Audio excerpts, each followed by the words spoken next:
Hello, hello, Youest, you listener. I am so excited, as is my cat Luna, to be here with you today. We have an amazing guest. This is a woman that oh my gosh, just adore and admire and has really become a mentor and just someone I look up to. And I'm so excited for you to get to meet Lynya Floyd. Lynya Floyd is the senior media coach for the Selena Sue's Impacting Millions program, where she works with entrepreneurs, coaches, and experts who want to elevate their status using the power of media. She has helped clients land stories in media outlets like Forbes, Fast Company, Business Insider, Well and Good, Huffington Post, Entrepreneur on Fire, and many more.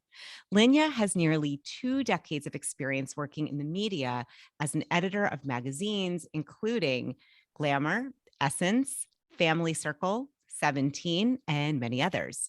As a journalist, her articles have appeared in national publications like Oprah, Money, Health, Cosmopolitan, and Martha Stewart. She has also been featured as a health expert on The Today Show, The Dr. Oz Show, The Doctors, Fox, NPR, and many more. When she's not helping her clients put a megaphone to their message, she's ghostwriting books and working as a nationally certified integrative health coach in New York City. Okay, Lynya, I couldn't be more excited to have you today. My cheeks are already hurting from smiling. And I just thank you. You've been such an inspiration in my life. Thank you for being here today on the You-est podcast.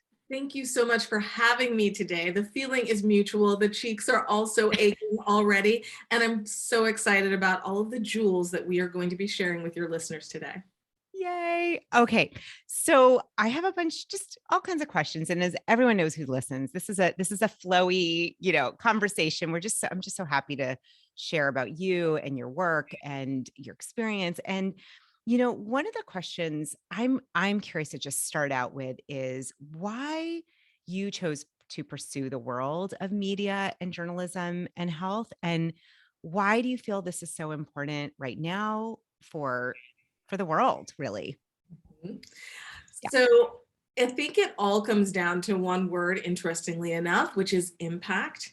I have always been interested in writing. It's something that I was drawn to from a very young age. And then I actually found myself in a writing class where my teacher submitted a story that I wrote, unbeknownst to me, to a national magazine national writing magazine for children. It got accepted. And she pulled me aside one day and she said, "Hey, I did this. It got accepted. By the way, you're going to get paid for it." And I thought, wow, you can write things and get paid for them also? I was 10 or something like that. And so that just fueled more of that passion for writing. I tried starting a newspaper for my junior high, like all those things that people do when they're pursuing their passions when they're young. And those things just snowballed as I got older and older. And I decided, okay, there are lots of ways that I could dip my toes in the media. I actually worked at the Associated Press for a short period of time. And I thought, well, that's not quite right for me. I want to be able to have more time to work with the stories that I am crafting. And I got interested in and started applying to women's magazines. And my first job in women's magazines was at Glamour magazine, which is exactly as glamorous and incredible as you might imagine. And I had amazing opportunities working in lots of different areas, working on content that was related to finance, working on content related to beauty, I got to interview Barbara Walters, I got to interview Olympic athletes. And as I was going from department to department, one of the things that I realized was the department I was most interested in was health. I thought, this is the place where you can not only inform people, right? Because there are 3 things that I would always focus on when it came to my writing, right? I wanted to educate people and get them to a place where they knew something or they learned something that they didn't know before. I wanted to entertain people, because if you don't entertain people, like I knew from an early age, if you're not entertaining people, they're not going to keep reading. And I also wanted to empower people, because when they finished reading whatever I wrote, I wanted them to feel stronger, more empowered and driven to take some type of action. And I just knew after trying out different departments at Glamour, I was like, health is where it's at. If you can educate people, if you can entertain people, if you can empower people there, you could actually save someone's life. And not just physically, but also in terms of their emotional health and their emotional well-being as well. So that's kind of the trajectory that I had in terms of getting into the world of health and getting into the world of magazines. And once I figured that out, after my time at Glamour, I just kept going to other outlets. I went to 17, I was the health editor there. I just kept doing the health thing because it was so impactful at the end of the day. And it was absolutely the type of place where you got that immediate feedback from people. You would get emails and letters from people saying, thank you so much for doing an article on skin cancer. I finally got that mole checked and it actually turned out to be problematic. And you could have saved my life. So we would definitely get that kind of feedback, which it was a tangible sense of the impact that you were having. You could see the ripple effect that one article that you wrote could create across millions of people. That is it's so powerful. God, I got chills when you said that, I love this combination, the education piece, the entertain piece, so that people are interested and want to read it, but also, making it empowering. And I can't even imagine how many stories you had like that, but I know I can just imagine you getting a note from somebody saying, hey, that article you did on skin cancer or on whatever topic that really like they didn't know beforehand. To me, I mean, that's what it's about. You said it, it's totally about the impact. And I definitely believe that we are in this very critical time right now where people are hungry for health information. I mean, that is the number one thing on the docket, on the to-do list for so many people right now. It is a number one priority, but I also want to say there are so many different ways to have impact, and there are different ways that people need to be impacted. People need to laugh right now. People always need to laugh, right? But people want to laugh. People want to feel moved.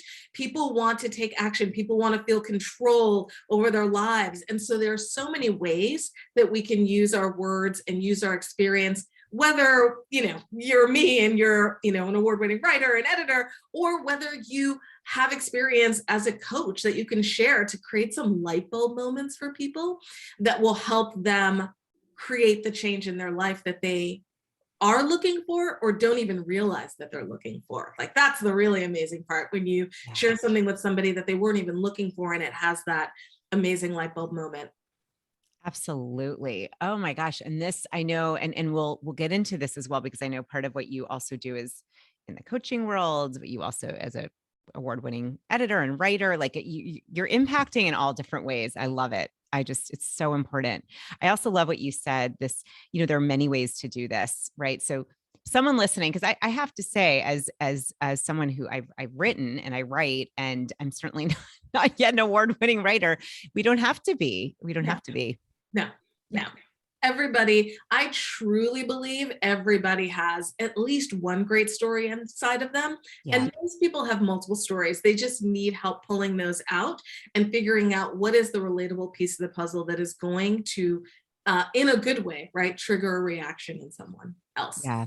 Oh, I love that. I love that. Okay. If you're listening, you have a story in you, and it's incumbent on you. I always believe this, to share it, because just what you said, Lynya, you have no idea, especially when you're coming from service and making an impact, you have no idea how you could change or save someone's life. And you have no idea until you do that. That's so powerful.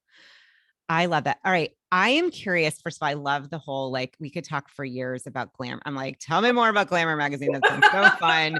I'm sure there's others listening that are like, oh, I want to know more. So fun.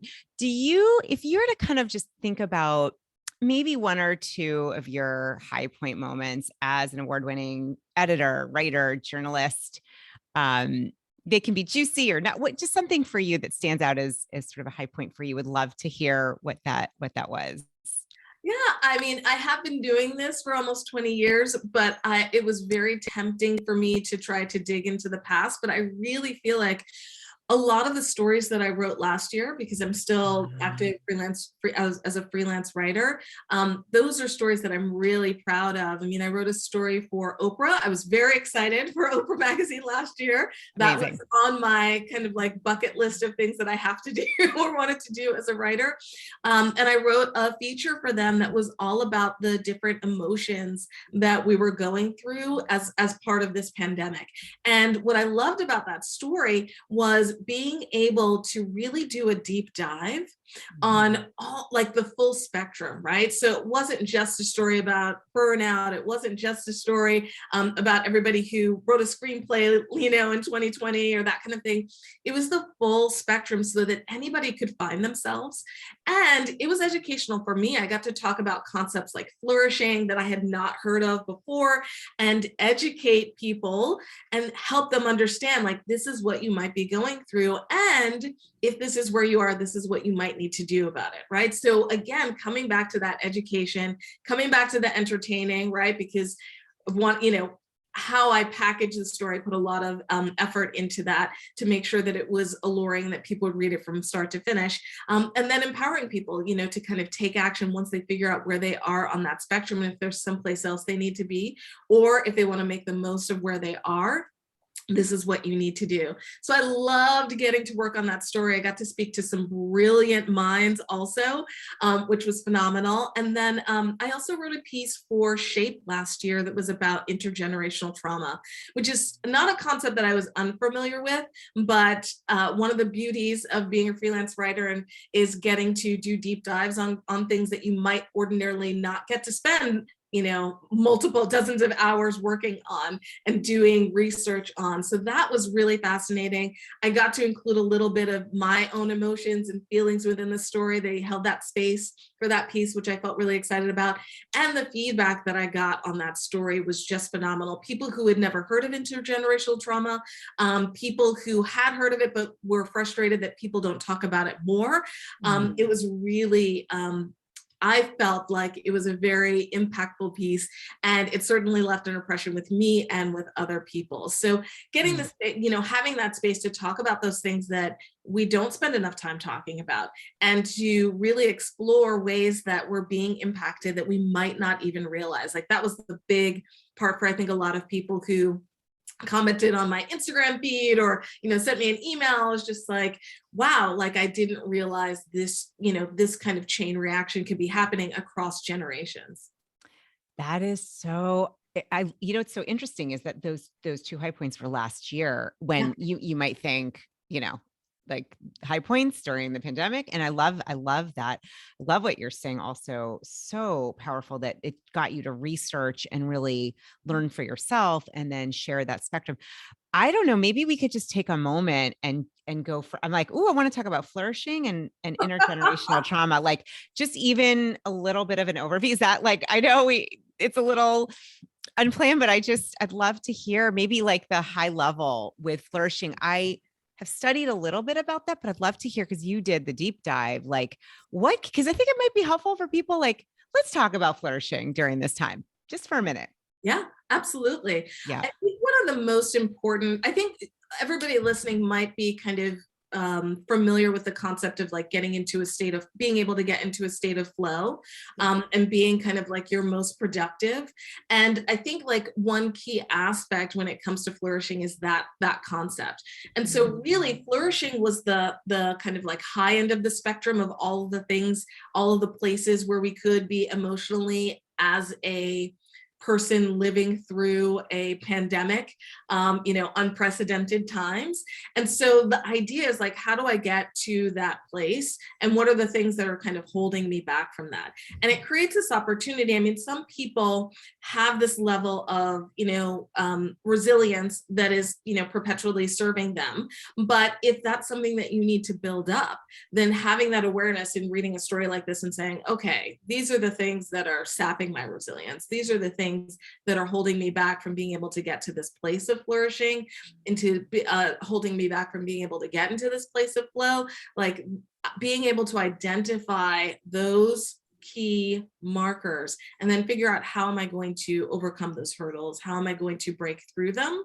I think is the takeaway that I wanted people to have when they read about flourishing. So it's great if you're already flourishing, you're like, awesome, fantastic, that's me. I'm out here doing all the things, right? I am putting food into the free fridges or donating to food pantries, and I am excelling at work, and I'm my best at home or as a mom or as a partner. But if you're not there, you can work to get there. It's just a matter of deciding, right? First of all, right, it all comes back, right, to getting the information, right, getting that education, and then feeling the empowerment in order to make that change in your life.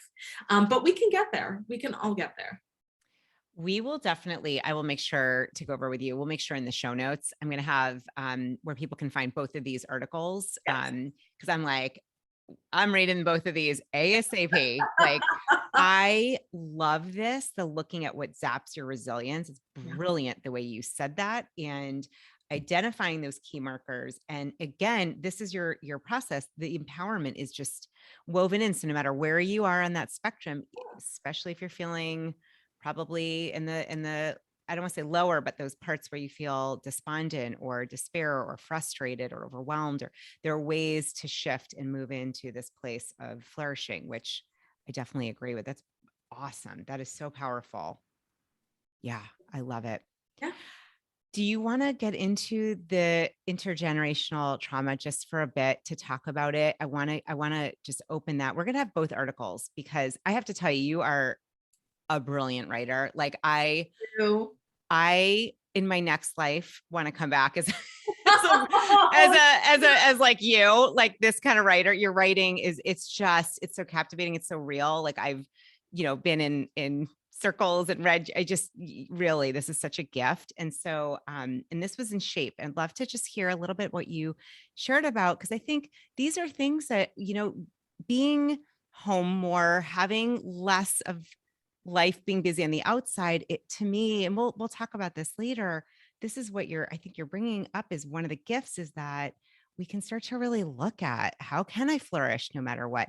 And let's look at this, like where might there be intergenerational trauma for someone listening, for you, and what can you do about that? Because that's to me, that would be part of the whole spectrum also of emotions that you may not even realize. Yes.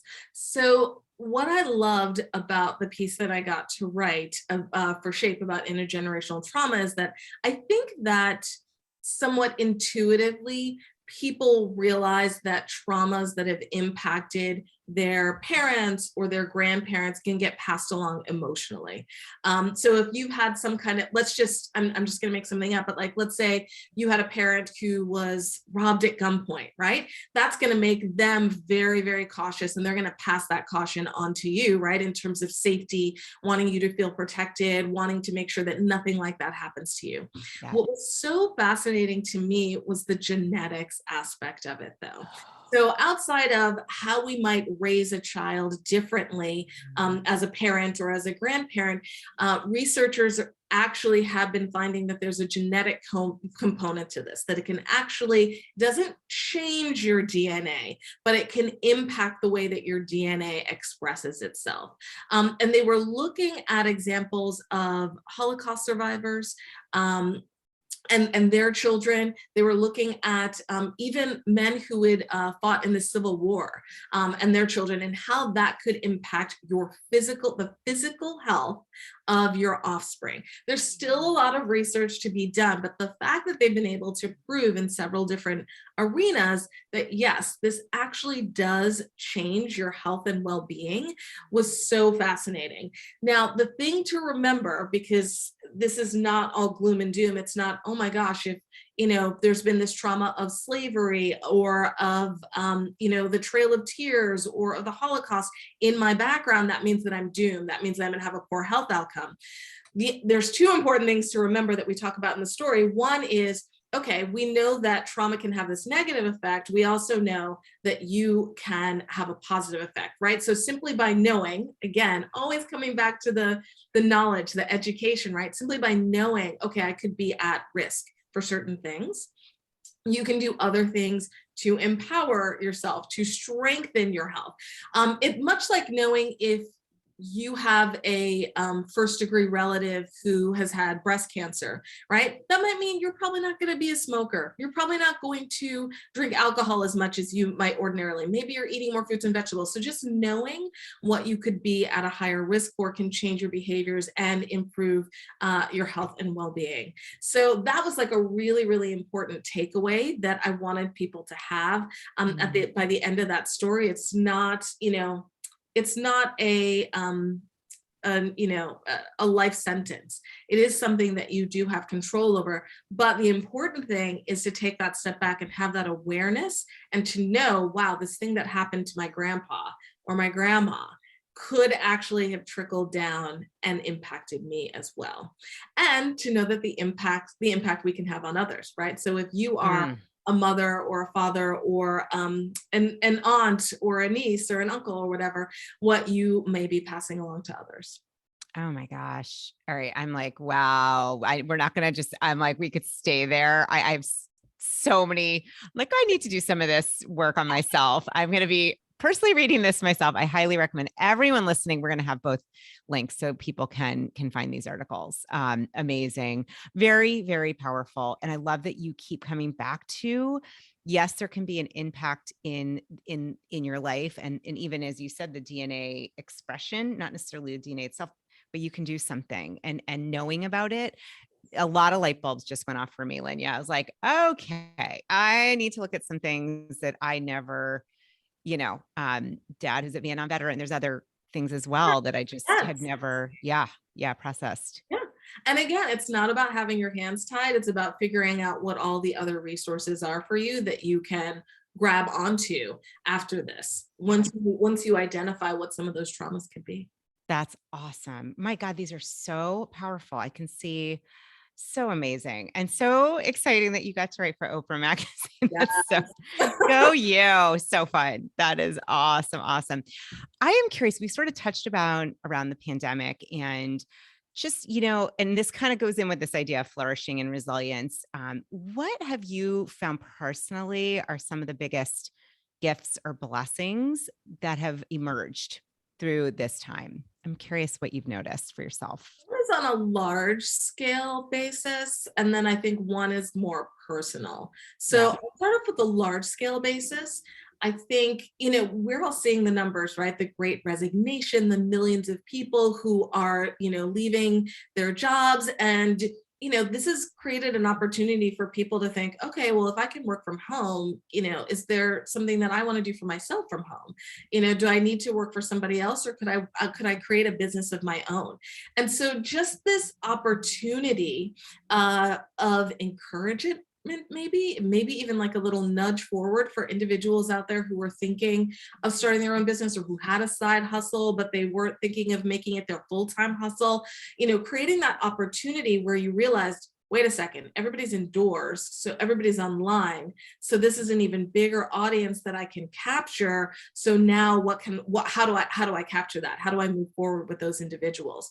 So that was one of the I think that was an incredible opportunity, even when we think about, there's so much that's terrible about COVID and the pandemic, absolutely. But that little flicker of a candle of a light of inspiration that has been created in people, that of opportunity that has been created or provided for people in terms of going online with a business, taking things full steam ahead, kind of it's almost like a push forward, getting pushed inside your house could have pushed you forward with a business that you were trying to create. And I certainly saw that happen in the programs that I teach with Selena. We, have so many more people coming into our programs, eager to learn, okay, how do I use the media to get people excited about, the work that I'm doing and the business that I'm running, because everybody's online. So I want to get their attention. So that has been one growth opportunity, I think, that has come out of the pandemic. In terms of biggest lesson, and I was actually just thinking about this the other day when I was thinking about the conversation that we were going to have today, I am one of these people who believes that the universe will keep sending you a message until you learn the lesson. And it'll keep sending you the same guy to date until you realize, you know what I mean? Or Oh yeah, all of it. job until you realize it's not the job for me. Yes. It'll keep sending you the same things until you figure out, oh, this is not for me. This is how I pivot away from that. And then you get to move to the next level or whatever that is, like almost like a video game, right? Love it. And I definitely, while I definitely felt like I personally, had a level of resilience I was very proud of in 2020, I was not one of those people who learned how to bake sourdough bread or created a brand new business or any of those things. And so I feel like this is almost, this current wave is almost like a three-peat. So for those of us, like whatever lesson you didn't learn in 2020, whatever you didn't take with you from 2021, it's now what didn't you learn? What can you learn? What can you do now? And so I'm definitely in that mode. I hope other people are in that mode as well. I know that there's a level of fatigue, like that's just the way that it is. I mean, we have all been through so much, which I talk about in the Oprah story, and yet we're still here. If you're listening to this podcast, you're still here, right? There's still that ability, that opportunity to flourish. There's still that opportunity to thrive. And it's mostly about, okay, well, what are my goals and what are the tools that I'm going to use to do that this year and moving forward, right? So powerful. It's really inspiring and empowering. I love the question you just said. What can you learn now? And also, we're back in 2022, like look and see, like you said, what did you not learn yet from 2020, 2021? Because you have the option and opportunity right now to get that learning. And like you said, go to the next level, like a video game. I love that. I love that. You had mentioned, I know a big part of what you also have done, I love Selena Sue. She is amazing. And I know that you are, that you work with Selena Sue as the head media director for Impacting Millions. And just curious to have you share a little more about your role and why you've seen and feel this program is just so important and so needed right now. And so, yeah, I just, would love to hear, because I know we've talked about impact, and that's one of the things I even love in the title is Impacting Millions. Like it's literally, that's the goal. So yeah, Lynya, share with us. Yeah. So this actually goes back to when I first met Selena several years ago. It was at a media mixer kind of dinner party that she had thrown. And in that meeting, I was surprised by something and I was reaffirmed by something that she said to me. So we were just casually talking. She was asking me about where I worked. I was asking her about what she did. And she explained to me that she had this, program Impacting Millions, where she teaches entrepreneurs and coaches and thought leaders how to get into the media.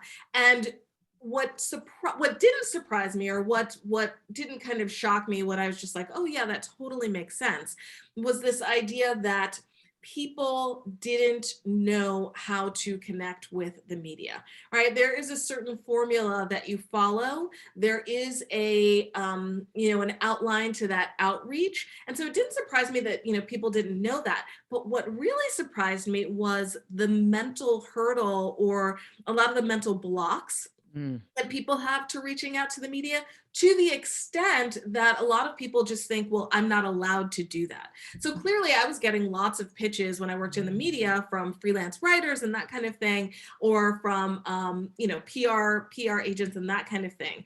But I think that the average entrepreneur who hasn't been through Impacting Millions or Impact Accelerator or any of our programs doesn't realize, like, yeah, this is something that you can do too.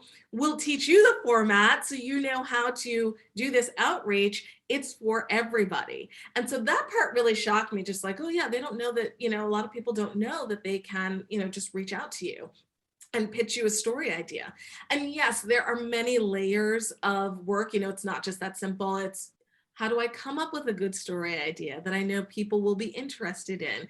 How do I know how to talk about my business on a television show or on a podcast without coming off as being too pushy and still getting people excited? What will maintain, right, that entertainment value, right? That other E that I was talking about. What will entertain people so that they'll stay with me to the end of the story that I wrote or the end of the podcast that I appeared on, right? So there's lots that we cover. I mean, Impacting Millions is a year-long course, so there's so much that we cover.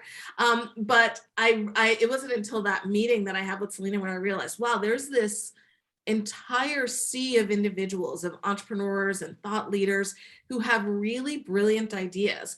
Because unlike, as a health editor, I was very accustomed to like calling medical experts who are in research labs, and that kind of thing. But, people who are within the world of entrepreneurship sometimes have like a lot more time and interaction with and boots on the ground, right, with individuals. So they have a very unique perspective. They're absolutely able to kind of like have their fingers on the pulse of what's going on with people across the United States and be able to share really interesting information. And so I just didn't realize there was a whole sea of individuals who had this hesitation about like dipping their toes in the water because they thought, oh, that's not for us. That's not for us. First of all, this program is amazing. I've been through it. It's I don't like to, I always, my listeners know, I don't say mind blowing because who wants to create that? I say it's mind glowing. Oh, I love that. I love Right? that. It's much better. I don't want my mind. I do not want my mind. Yeah. I want it to be glowing. So it is. And you, obviously, both you and Selena, I mean, the value is incredible. And I think you're right. Like this, it reminds me what you said even earlier with the articles that you wrote. It's like, I don't even know that people get that they can do this, that they've even thought that they even had that new thought that said, I can pitch the media. Maybe because, if you didn't get a journalism degree or you don't think you're a good writer, you're not sure what to say. And that is something, going back to what you said earlier too, the idea that everyone has a story in them. And especially for those on the ground, I think you're so 100% spot on about having that pulse on what's happening. I mean, if you're listening, you're a coach, an entrepreneur, I mean, because you know what's happening with the people you're working with your community, you're seeing it. And this is so important because I think that barrier, and you mentioned this, that the mental block is part of what you were surprised. Maybe say a little more about that, because I have seen that come up sometimes within me, but and also those that I've worked with and gotten to know through this program, like really that can be a big piece, which, it all stems from what we believe and feel and think. I think one of the things that I hear most often is, oh, people in the media are so busy, I don't want to bother them. Yeah. And yes, that is absolutely true. People in the media are so busy, but when you approach someone in the right way, yeah, then you don't have to worry about how busy they are. You're actually doing them a favor, right? You're not distracting them. You're not frustrating them. You are helping them do their job. Because I think one of the things that people don't or aren't aware of is the amount of stories, the number of stories that people in the world of media have to get out on a daily or weekly basis.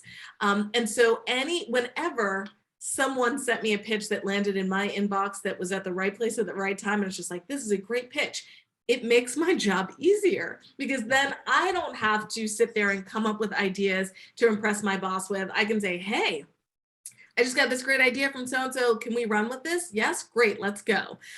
It's really hard, almost impossible. The area of expertise that people in the media have is journalism, right? They're great at packaging and crafting incredible stories. And even as a health journalist, I consider myself smart when it comes to health concerns, but I'm not an MD. I'm not a nurse practitioner. I'm not a naturopathic doctor. So I want to talk to those people, right, who have that experience one-on-one with those clients, or even when it comes to mental health as well. While I am a life coach, there are many areas of mental health that I'm not an expert in.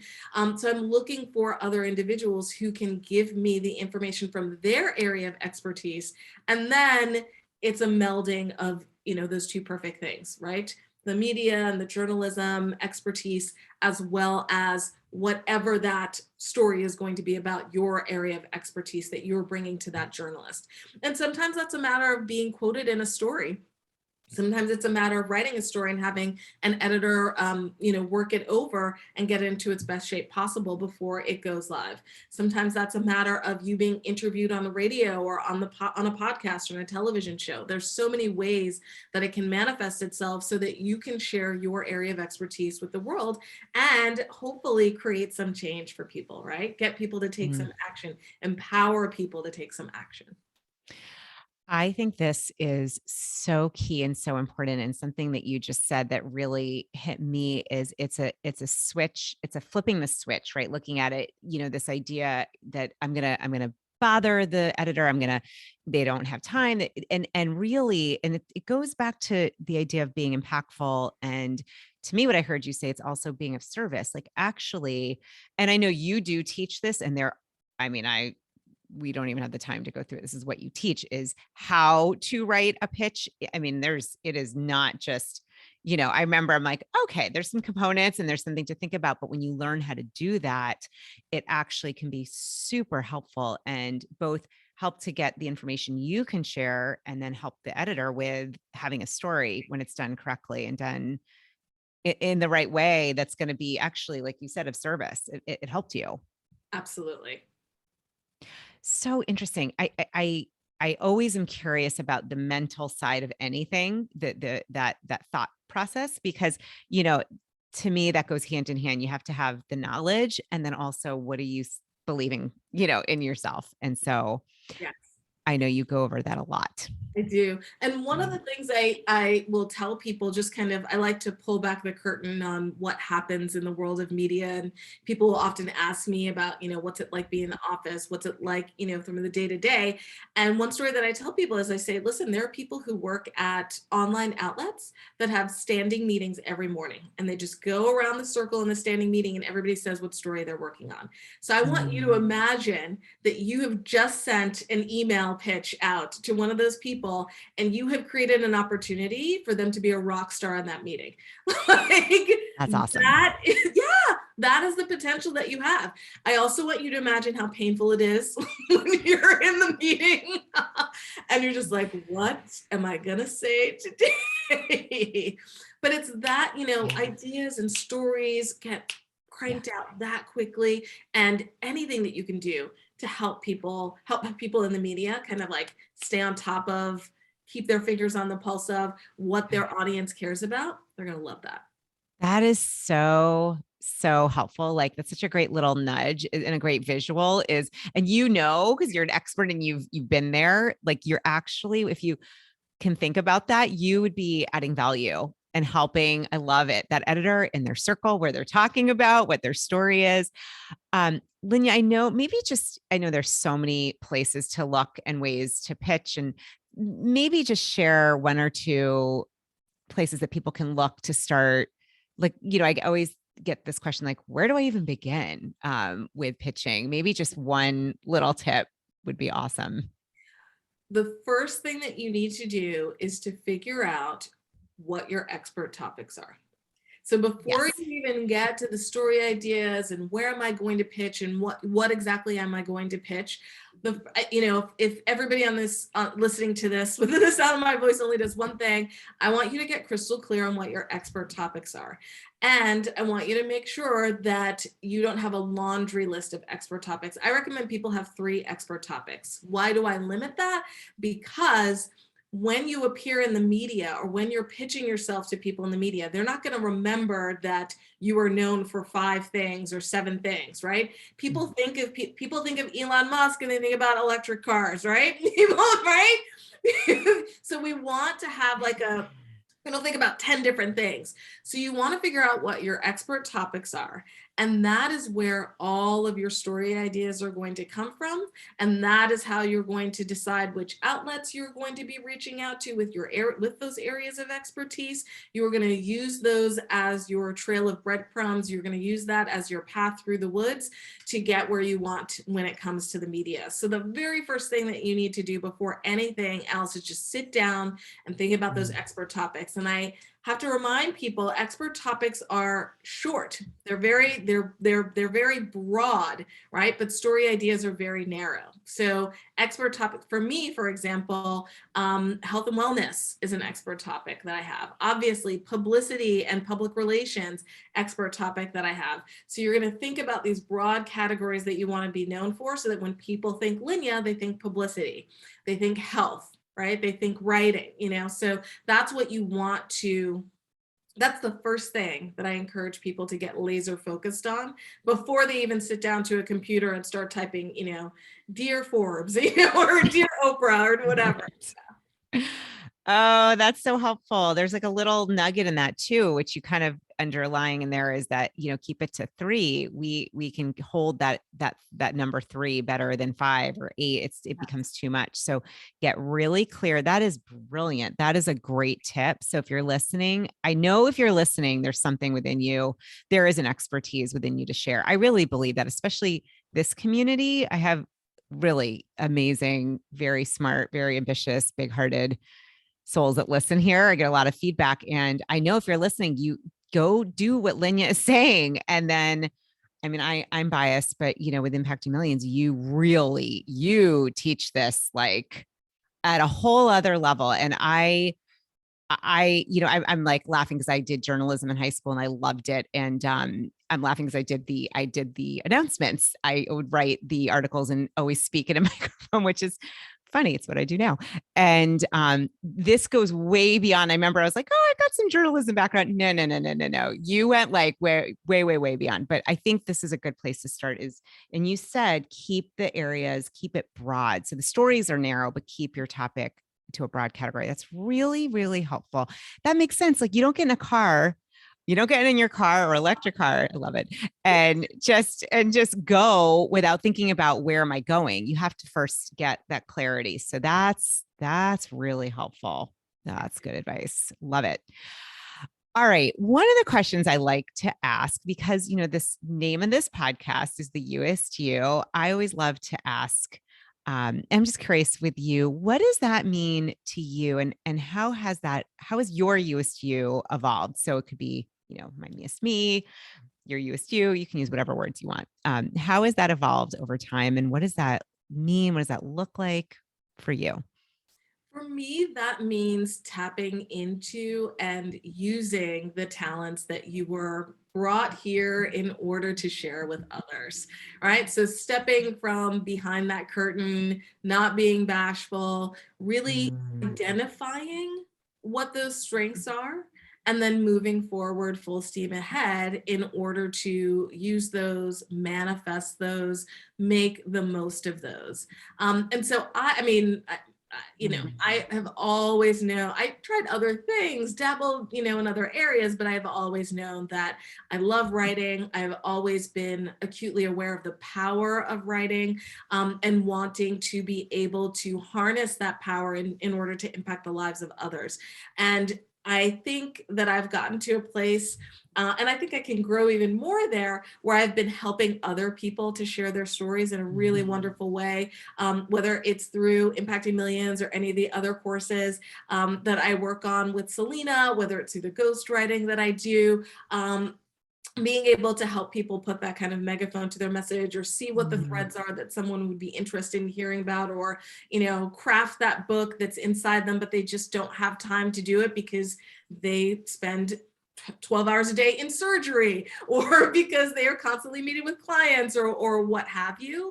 The next kind of level for me is amplifying my own voice and my own stories. And I think that'll be kind of the next part of me being my Youest You, but I will always devote time to helping other people put that megaphone to their message and amplify their stories, because that is just, that's where one and one comes together to make more than two. Mm. You're amplifying each other basically when you can come together with somebody else and help them share their expertise, use your expertise to help them share their expertise. That is an incredibly powerful way to amplify that message. Oh, I love that. I'm like, that is a quotable. I'm trying to write as fast as I can. I always, yeah, get that after. I always take notes. These are all going to be in the show notes, everyone. Like, don't worry if you're not. I got it. That was really powerful. I love that. And it kind of goes back to, I've never heard it said this way, but I love what you said. It's like, step out from behind the curtain. These are talents. I couldn't agree more. These were given to you. This is what you came into this world to share. And so by not doing that, you're actually there's a lack of really almost receiving the gifts and sharing them. And like you said, using your expertise to elevate and help others with their expertise. I love that. There's such a reciprocity there and such a beautiful, to me, underneath, there's also that deeper connectivity as human beings. That's where we connect more. Yeah. It's also, I think the word I'm looking for, it levels the playing field. It feels really, because how do I put this? It's just like, we can always try to surround ourselves with people who are going to uplift us, but you might not have people in your circle who have the information that you need. You might not have people around you who are giving you great health advice or great financial advice. But you can read a story, you can listen to anybody can read a story, listen to a podcast, watch a TV news clip, and get the information that they're not getting from that circle of people, right? And so it creates this opportunity for any of us to have access to the information that can help us get to the next level. Mm. I think your title should be Professional Expert Uplifter. That's what award-winning professional expert uplifter. I'm like, Lynya, I always, as a empath, I can feel people and the energy. And I'm like, I am just lit up listening to you and hearing your wisdom. This conversation has been super duper delicious. And I always like to, I like to ask, I call them heart flares. And it's where I laugh because I always see, for those who were born probably before the 80s, if you remember the Care Bears with their heart just poofing out like the light. I always picture Care Bear stare, like, what does your heart maybe want to say or share? Is there anything maybe I didn't ask you or that's coming through you that feels like it wants to share before we close? I would say your story matters. So everyone has that story within them, and your story matters.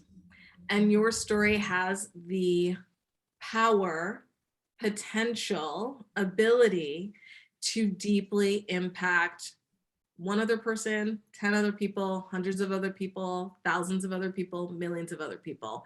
It's just a matter of you taking that step forward to share it. Beautiful.